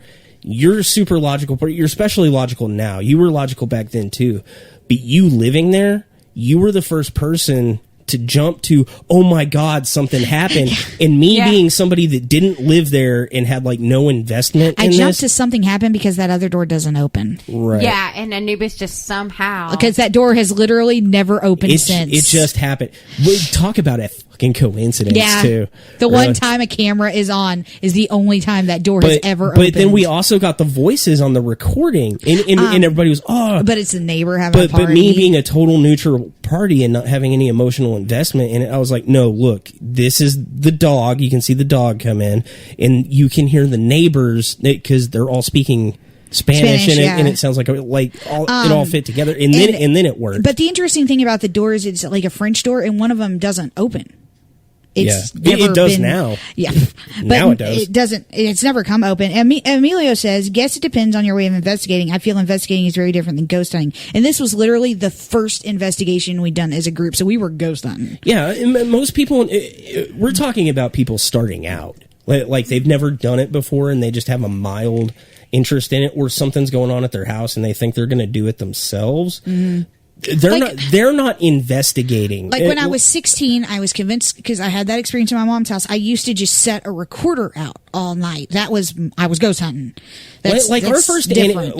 which we're actually about to revisit real soon. But our first Antioch videos, we're not investigating jack. We're just shit. jumping at shadows. There's you throw a rock. Wait, what's that sound? That's the one where Brad screamed. Yeah, no, that was the second one. Oh. That was when we went back, when Brad screamed because Andrew, play it again so I can hear Brad scream like a girl. I love it. Legless Ghost. So that one was -40. Legless Ghost. Legless Ghost. So anyway, the owners have seen stuff, but they knew what had happened there, right? And there's weird stuff by the pool. Is the apartment like behind the house, like a garage? The apartment's like adjacent, so there's like a garage. Like the whole place is shaped kind of like a horseshoe, so the garage is like kind of adjacent. Okay, and then there's like this whole like apartment complex above. It's the a garage. nice ass apartment. Okay, because I thought the apartment was above the pool. It's above the indoor pool. It's close. I thought it went. It's around. There's like a garage and a pool. I mean, fucking look up the layout I don't know. online. One of his incidents was that this apartment guy was in the pool. Right? Yeah. He had access to the pool, but he didn't know anything about he was from out of town. He didn't know anything about the Baumeister thing, and the people that owned the place that he was renting it from hadn't talked about any of the stuff. He was just trying to rent a place because he worked nearby. So he actually had a whole bunch of incidents happen that lined up, and then when he told them about it, then he found out the thing. Oh, it's thunder. Sorry. And the thunder rolls. Emilio says, haha, it's like being a plumber and busting a pipe, but instead you open a portal to hell in your bathroom. That's what happened to Mario. Okay, so guy in the apartment. Okay, so he thought he got strangled. So up in the apartment, the first thing he noticed is there's knife marks in the wall that somebody tried to buff out, and he actually found a spot of blood up there from one of the original maybe murders that happened. They don't know. Which, I mean, honestly could be true just because maybe it was one of his first. Or they tried to escape is the theory. Yeah. That may also it could be defense stabs. Maybe somebody was up there that he was attacking. They picked up a knife and they stabbed Herb and got away. Or maybe he slipped while he was cutting cucumbers. We'll never know. I don't know. But he noticed that the apartment was always kind of weird. The weird thing he noticed is the door knocker would knock on its own. And while one he was time there. the door came open, he said. Yeah, the door came open.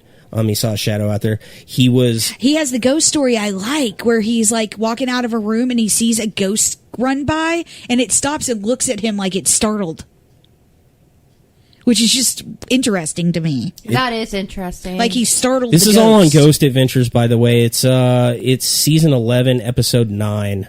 If you want to watch it, it's not a bad episode. Like Zach Bagans is annoying, but he gets really good interviews with I don't these like guys. Ghost Adventures, but that episode was like... They actually got some halfway decent evidence, and I really love Nick in that episode. We'll get to that in a minute, what he does up in that apartment, actually. But he hears the door knocker knock while he's up there, and one time it comes open, and one time he's like just chilling in the apartment, and he sees somebody just bomb out of his closet.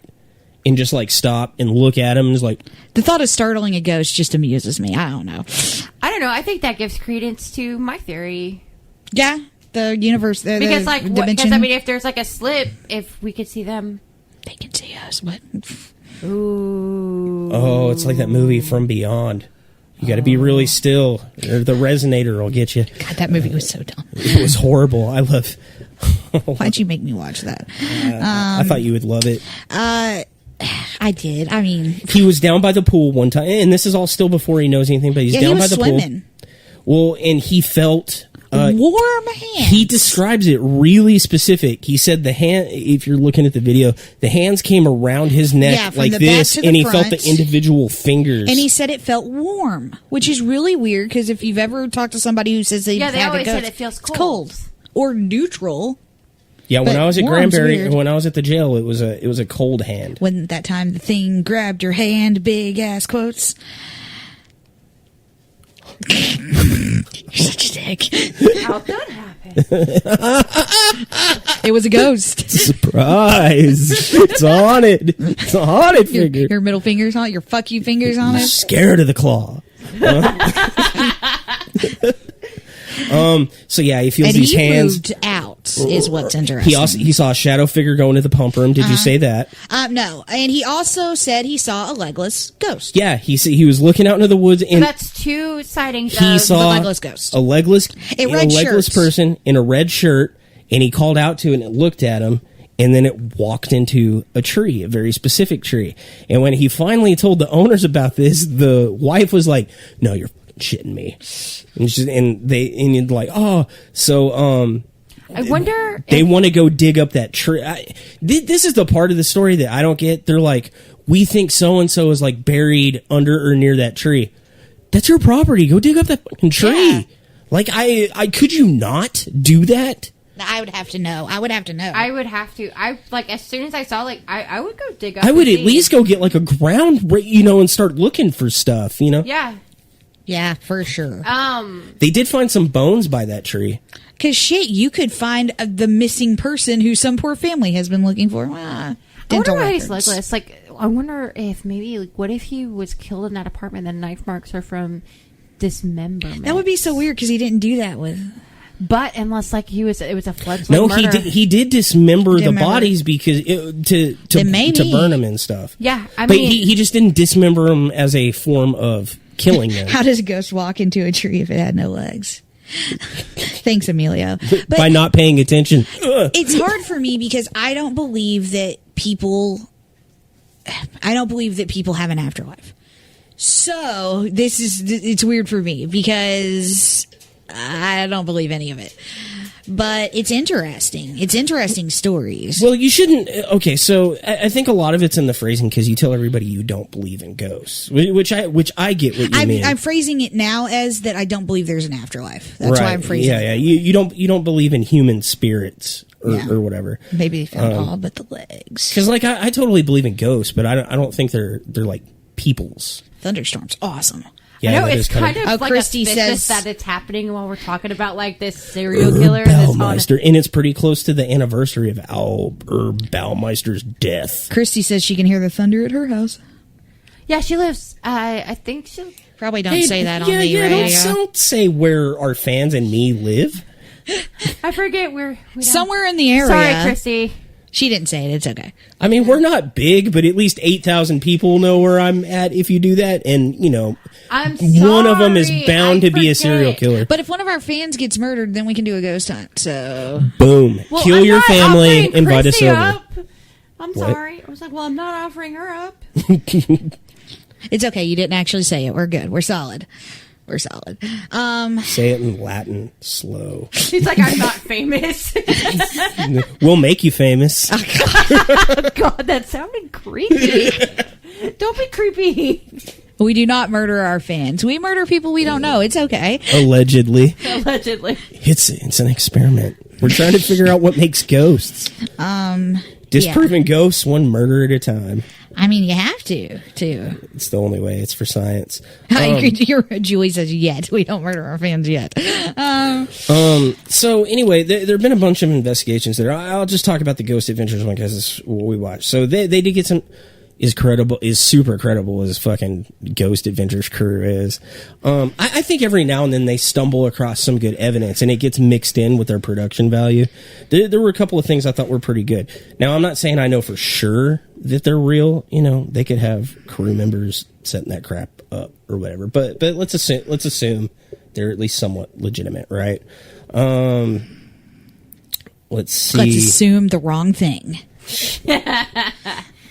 As we tend to do. Yeah, that's Blood still in the very apartment, often. in the kitchen. Oh, okay. So they started in that pool room because I mean, why wouldn't you start in the most haunted place in it? You save that for last. What a bunch of amateurs. They got a bunch of EVPs in that room with like the regular recorder, which we like those. But And one of them sounded like somebody gasping the word help, which was in its. It was a Class A EVP. Oh my God. Yeah, that's in part of our drinking game. If you're watching Ghost Adventures, every time somebody says Class A EVP, you gotta take a shot. If Zach Baggins says it, you have to take 2. And if he gets possessed, you have to chug a beer. So don't die. oh God, I'm having flashbacks to my Storm of the Century drinking game. my thing is, You gotta drink if he flexes on a how ghost. do you get a clear EVP? I mean, because there's water in that pool. Yeah, but it's still.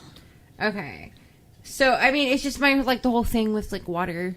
Yeah. Actually, when It wasn't running. So when they were investigating, the pool was like covered and shut down. Mm-hmm. I'll actually give GAC props for that one. Because the filter wasn't running. Yeah, because the other group I watched, one of their experiments is they were putting the camera in the swishing water to try to get images of faces in there, and of course they did. Yeah. It's like pointing a camera at a TV with static on it. You're going to see creepy shit. They got a bunch of EVPs, but the one that says help I thought was especially good. That's the reason I bring that one up. Of course, any of that crap could be a plant, but if it's not a plant, that's a good catch.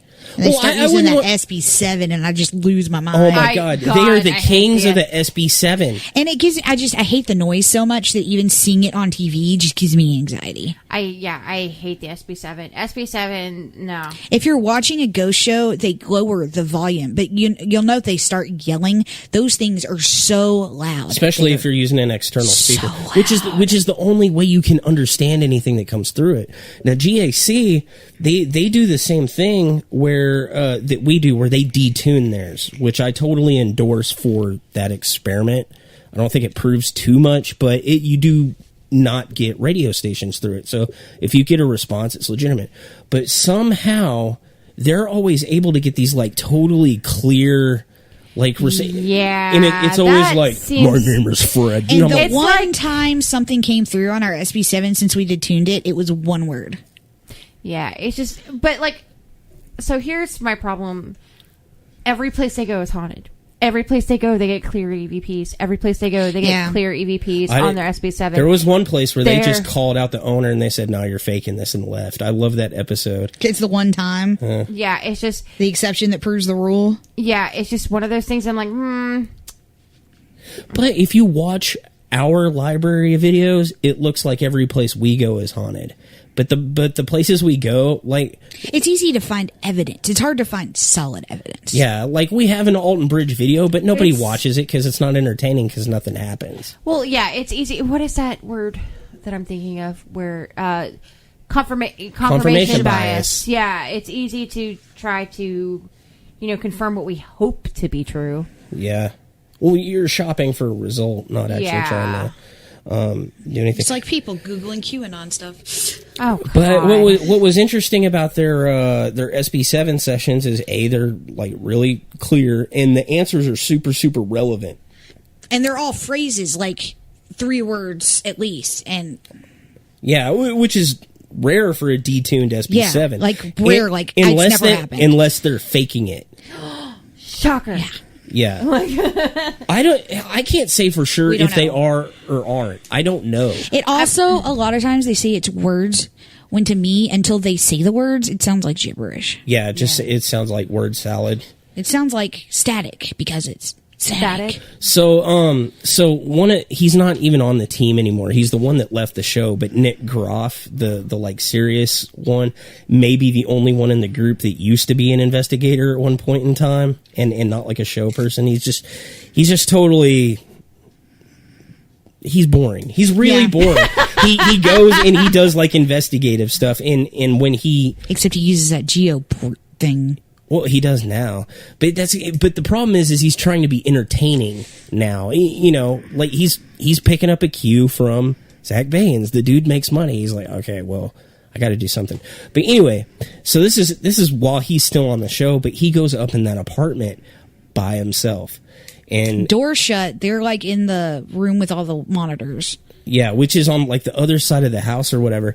And I noticed it was really funny because I was watching it. It's been a while since I've seen that episode, and I was like, man, he's really antsy. And I got to thinking about it. Is like we get called out for that all the time. They're like, About being antsy? well, about being like startled by stupid noises. Like you're alone in a room and it's pitch black and you hear a banging. Oh yeah, I would jump.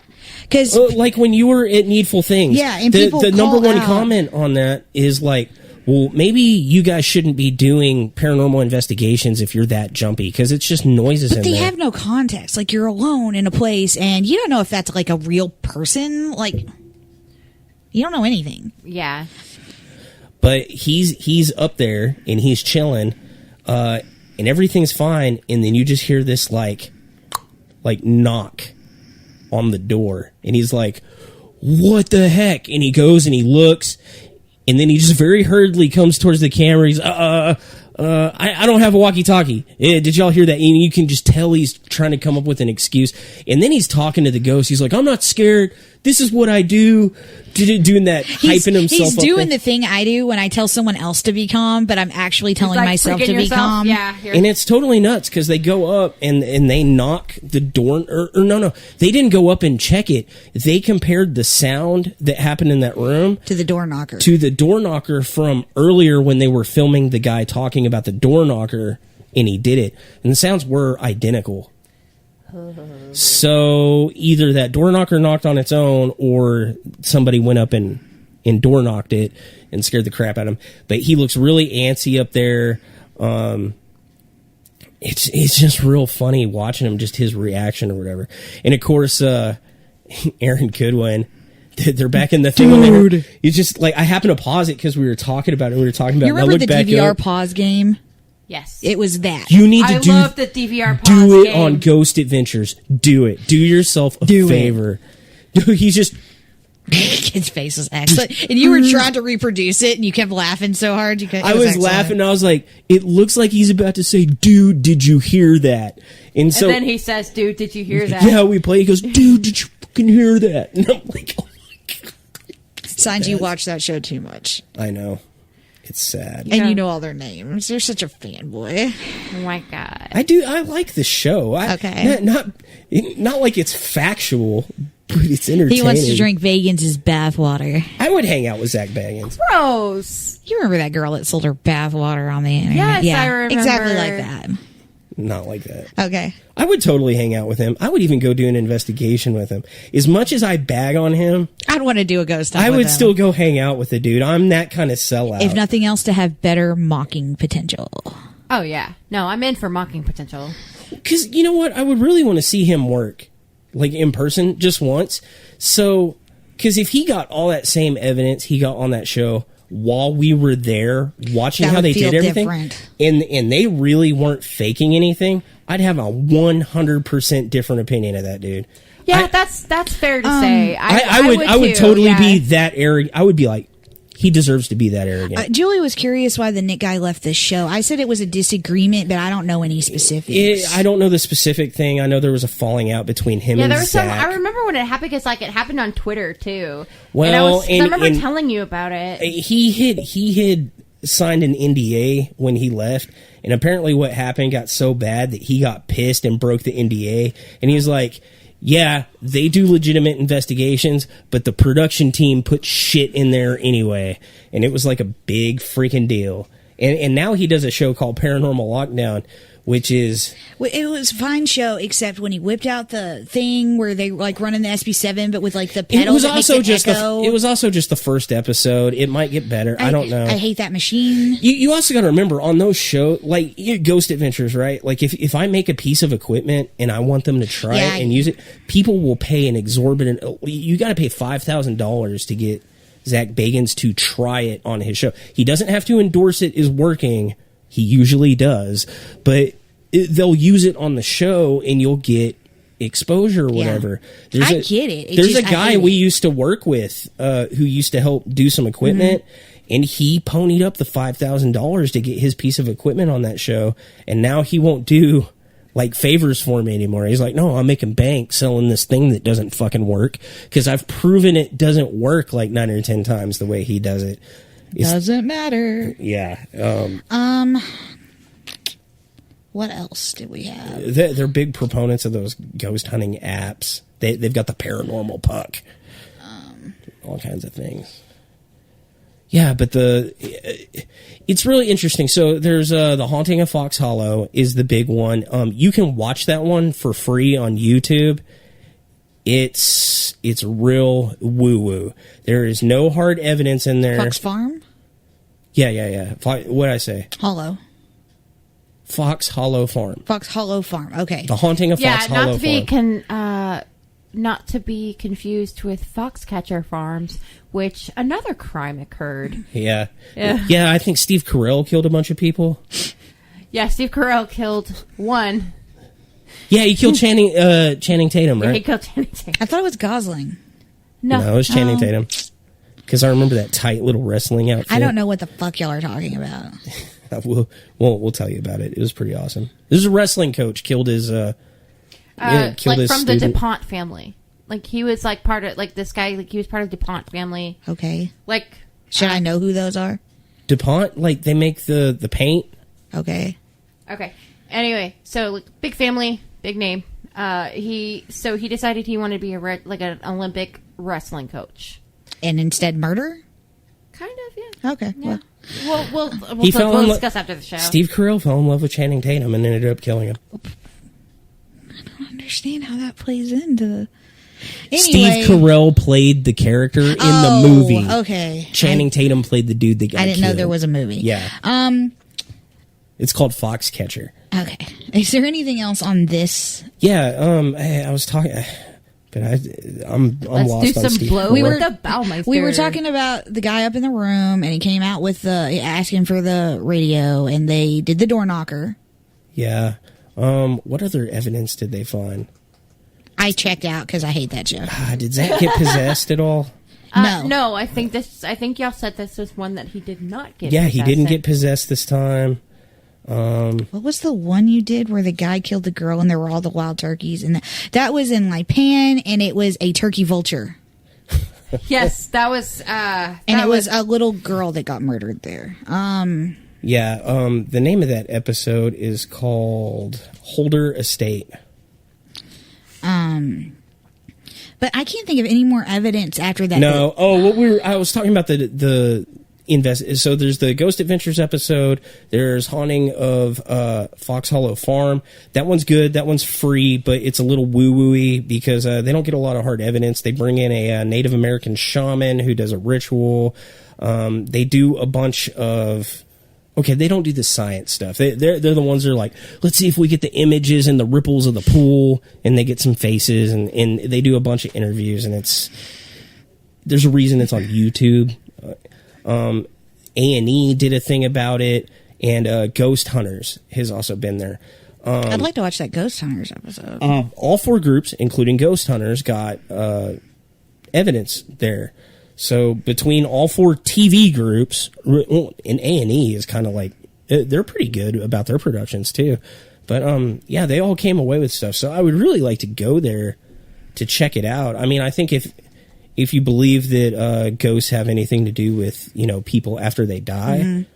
Or that violent death causes it more. I think that's a good candidate for a place that could be haunted. And you know what I like about it? It's not some like 1930s ghost. This is like something that we're always talking about. Something we were alive during. Yeah. It's like it's a ghost from the 90s screaming Britney, bitch. That was the early 2000s. That was early 2000s. I mean, early Britney was in the late 90s, but Britney bitch that was 2000. That was solid 2000s. Solid 2000s. That was peak 2000s. That was I believe that was mid Still, it's not the 1830s. Okay? Mid I was going to say mid-aughts to 2010. Okay. The mid-aught. Aughts. The zero numbers. So today's show was brought to you by Spider-Man and pyrokinesis. Oh, it doesn't show up in the video. So yeah, that I already gave out the link for that blog. I've given out some of the info on the investigations we watched, and that is the awesome story of Herb Baumeister. Okay, so serial killer rankings, 1 to 10. Where do you put the Baumeister on the 1 to 10 God, scale? he's got to be pretty high just on prolific. We really need. Okay, so I'm being prolific. I mean, I'm pretty high, but like at the same time, like I don't know anything about his. I need to look up like his murder. It's like, was he a sadist? Okay, so let's think of it this way. I need to come up with like a leaderboard, right? Like high score, or something. We're just ranking them on based on whatever They we do think. have a number ranking system, but you know. But as we go through all these cases, we're going to start assigning them a number, and we're going to keep a leaderboard of our favorite Dahmer's 10. serial killers. Dahmer's the one I. It works identify backwards. with. So number 1. Dahmer's 1. You want Dahmer 1? Okay, so Come on, sex zombies. give them a number. Rate them 1 to 100. Because we're 1 to 100? we're going to cover a bunch of serial killers after a while. 50. Yeah, I put him that. I think we need to know more to rate him. I think we're going to have to look Yeah, up we're more gonna put him at a killings. halfway point, Really? So you guys are making him our baseline? or at least put him at a quarter point. We'll put him Oh, at we can 25. call it the Baumeister scale. No. No. So we're gonna put him. Actually, I'm gonna put him at a 25. 25. Yeah, I need to know more about him. Yeah, we might have to re-up this like, number. I mean, we covered like his crimes. We covered that he did kill people, but how? We're gonna have to And get the more method. specific, I need to get yeah. more specific. Well, for now, we'll stick him at 25. And then, like, if we rate somebody 25 I mean, later, it'll bump them. pretty much usually he strangled him to death and dismembered him after the fact, so he wasn't like a long, slow sadist yeah, murderer. no. So I wouldn't. Yeah, Does he make y'all's top 10 lists? No, no. not even close. Not even? I mean, apparently he makes yours. You're very offended. I like... Dude, I like the Baumeister. He reminds Just me... like his name. He reminds me of American Psycho. He'd invite people back to his pool to do blow, strangle them, cut them up, and then line his garden with him. He's like off-brand Dahmer. He is. They do have some Great parallels. value, Dahmer. I mean, lining your garden's one thing, but keeping it in your bed, that's peak serial killer. Yeah, that's, Having your fridge full of it. It sounds like we need to do a Dahmer episode. We haven't done a Dahmer episode. No, we haven't. We Well, did a Ted Bundy, but we did not do a. We did a Dahmer. Ted Bundy? I think we did. Didn't No, we? I think No, we we talked. haven't. No, we just talked about it a lot. Yeah, we actually haven't done a lot of the serial killer episodes, and in as much as I want to get all the the heavy hitters, the Bundys, the Dahmers, the ones everybody knows, but I kind of want to get all these ones nobody knows about. Yeah, no, I would really like to get the ones that people like. A lot of people don't know about. Like not a lot of people. I found out don't know much about Dean Corll. I would love to do about Dean Corll. That's a homegrown man. He's a Texas baby. Yeah. All right, and we're a Texas Candyman group. dude? Yeah, that's Okay. the Candyman dude. The Candyman with the can. torture board. Okay, that'll be our next one. Yeah, That'll Dean be our Corll. next- He's interesting in the fact Isn't that he also the one that like would groom boys and like? yes, Yeah, okay. he did, and he was also murdered by one of his accomplices. Yeah. He he Dean was Corll, on. So here's how we'll He do was it. on that Yeah, show Dean- we watch. So we're not assigning Herb a number yet. Herb is the first one on the board. Herb. We'll put him right at the middle. We'll put him Well, right in the no. middle. And then once we do Dean Corll and we discuss his case or whatever, we'll all vote on it. Is he above or below the Baumeister? And then the scale will, the list will as- reveal itself in time. I mean, if you had to rank someone basically on just pure sadisticness, Dean Corll would probably be closer to the top. He would be like in the top 2. then this is a story we all need to hear. BTK is pretty far. I mean, No, BTK. I don't know. BTK. Some of the stuff he did, like after they were dead, it's just gross. It's gross the stuff he BTK did. is gross, but also he just gets on my nerves.